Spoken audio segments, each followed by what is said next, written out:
Okay, here we go with the Tinkercad version of Digi-dice for 3D printing. You see I have a copy of one that I made earlier as a template down here so we can see, and we'll make sure that we are in, look at the top, we should be in orthographic. We don't want to be in perspective view because that'll be a lot harder to line up then. So that was in perspective. Now we'll go back to flat orthographic view. Okay, top. Grab a text item. We'll start with number 1. And the font, I chose multi-language. There are the other ones, but they don't make quite enough space as the character.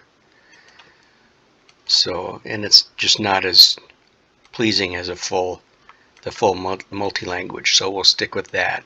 Size is okay. We want to make sure we're going to make a cube of 22 millimeters. So each one of these numbers is going to be 11 millimeters. So we'll select it, change the height value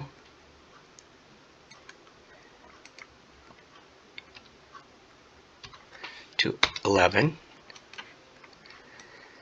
Okay, and leave the rest of it as it is.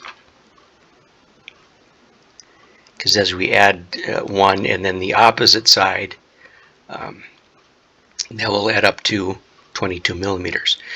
So there's the 1. I'll just add the rest of the numbers quickly because the sequence is all the same. They have to be done individually.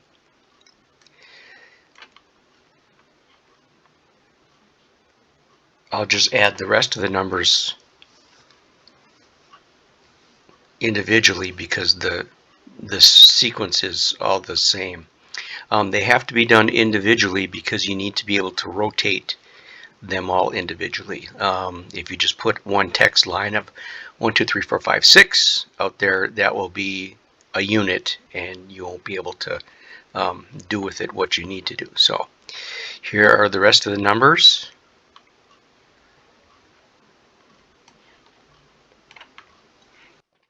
Okay, so we've added the rest of the numbers. Let's go to the front view, and I haven't adjusted their heights yet, so I can grab them all at once. I can make them all to 11 millimeters high, and that doesn't group them as a grouped item. That just does everything to them all at the same time. So now we have our 6 numbers. We'll start with the 6 and the 1. Now with the rotation, we don't have to worry about the 6 looking like a 9 because for a die, it only goes up to 6, so we don't need a designation to designate whether that's 6 or 9. So we want these equal and opposite facing each other because the opposite ends of a die add up to 7. So I'm going to grab the 1, grab the triangle, the lifting handle, move that up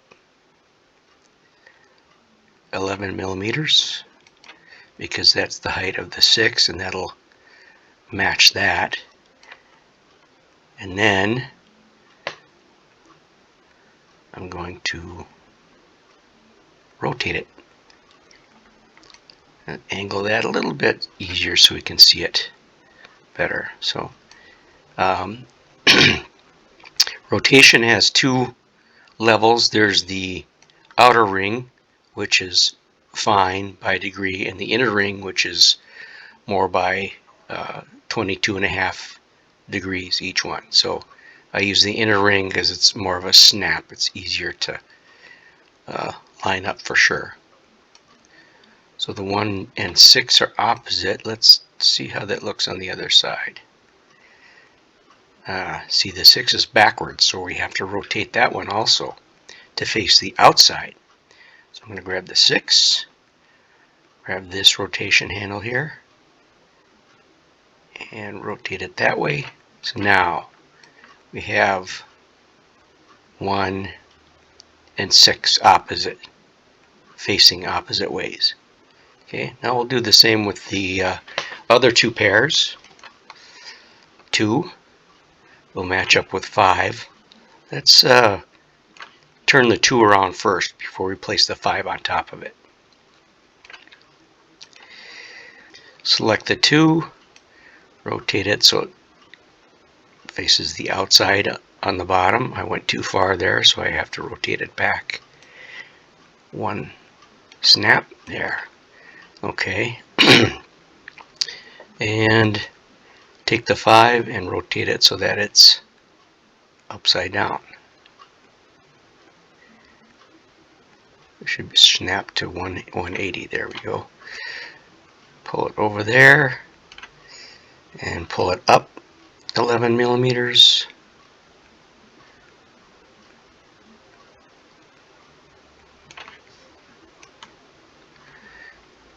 And check in the front, they should be exactly lined up that way. And for the last one, let's do the 3 and the 4. 3,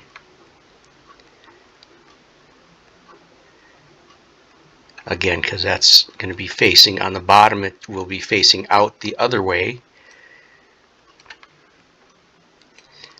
Rotate that. Sometimes that number is really close there, so we have to change the angle a little bit just so we can grab the rotate wheel a little bit better. See, I did it again. Rotate, there we go, 180 degrees. A little too far. Okay, and then 4, rotate it this way.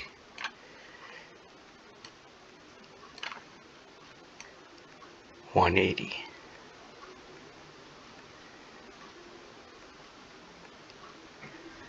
Correction, that's not.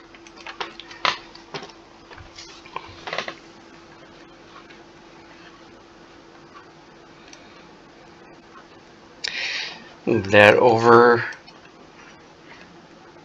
Can't see that triangle. There we go. So lift the height up 11 millimeters. Put that right on top there, and we'll do the final alignment once we get them all together. Now, looking at my sample, I see this is how I found that it was most aesthetically pleasing, their orientation. So I'm going to get those to match up. So now I'm grabbing both of these because they should be grouped, not actually grouped together yet because we haven't finally aligned them, but just to work with them as a unit. Select the 5 and the 2. I'm going to make that around to the same angle as shows here, so I have to rotate it that way and then go to a different angle so that the proper rotation arrow shows up, and get it facing the front. Okay, and the same with the 3 and the 4. Let's see how they line up. Grab that, turn this completely over, and then again we have to move it to get that proper arrow this way.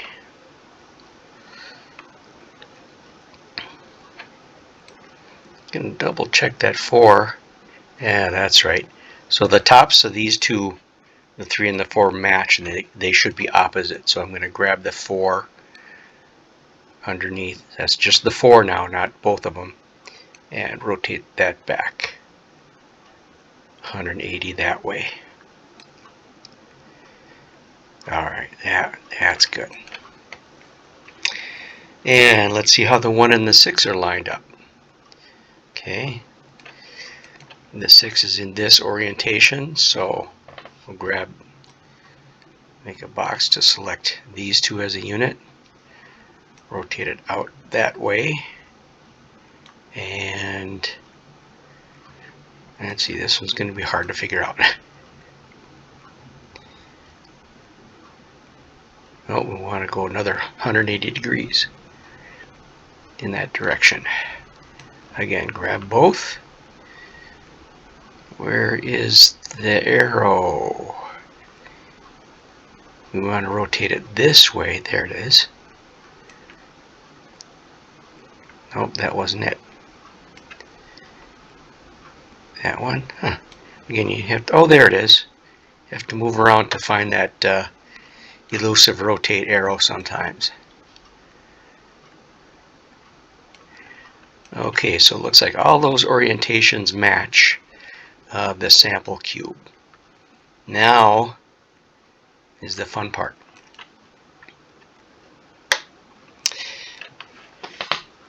Now we'll align each individual pair. We want to do that before making the whole cube.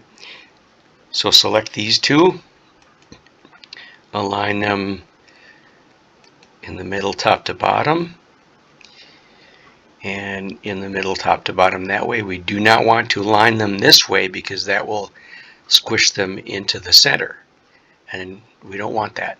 So we want them aligned along that baseline, each baseline there.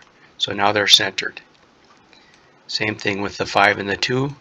Grab both, align. See, that was the center, the squishing one, and that just melded them in the way that we don't want. So undo that. I have to select again, align, align.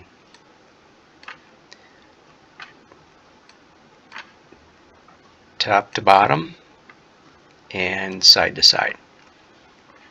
So you have to move it around to see which alignment handles are the ones you're going to want to use. Sometimes it's a little hard to figure out, but just a little motion will help with that.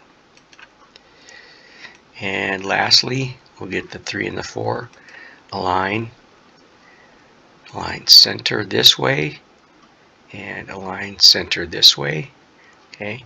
In this case, we don't want the top to bottom align or centering because, again, that would squish them together. So now these 3 pairs are perfectly aligned, and let's duplicate those so that we can go back without having to do too much undo, undo, undo if we really screw things up. But this next part is actually pretty easy. Now we're going to group them as pairs. So select these 2, group, select these 2, group, select these 2, group. Now if you grab just one, it works on the 2 as a single unit. Now we can take that unit, put it roughly in the center, take this unit, put it roughly in the center, and select everything in the cube, and then we'll do the master alignment. I'm going to do it center, center, center. Okay, and now they won't squish together because we aligned each group of 2 as along those baselines. So see, now that matches exactly my template. And there you have your Digi-dice.